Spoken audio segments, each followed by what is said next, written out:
ce qu'on a bagara boule ce qu'on est zawana donc ce qu'on a deuxième phase ya promo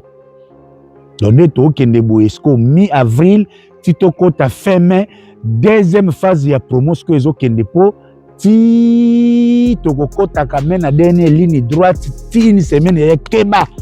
deuxième jour wana to le lango ka ligne na nenga mukete yon to lo baka golwa somba tike papa il va kena ngenga nini on ka ne mupepe zalaki ya beti concert pa ba avocat ba yambi pa ba maître ba nini ba contre belé ce qu'on a nenga système de jeu donc ti bolela o papa Hervé au-delà ya ba rep yemo déjà na laboratoire azana son moko a préparaki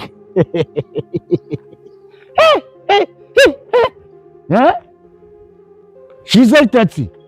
maman Versace son oyo fait rigolo azo préparé oyo eza na tiroir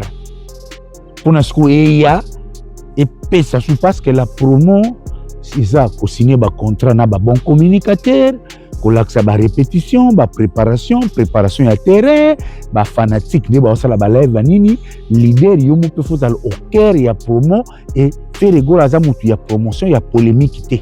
pendant biloko na ye akina na ponte ya sala ka promo ndenge batanga marketing na classe ya kimukanda siko lelo ndenge kendaka pondule kende sou bien foko ya kana ba son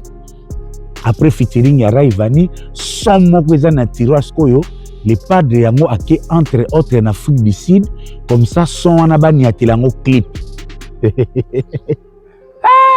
et belende bazana bebe kaka papa Hervé ndenga ka Afrique du Sud olem susu ake ko discuter makambo mbongo encore ena ko discuter makambo mbongo au contraire à Sony non c'est vrai Afrique c'est Sony ezakuna il y a aussi à faire mais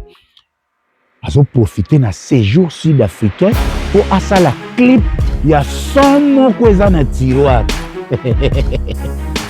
aïe aïe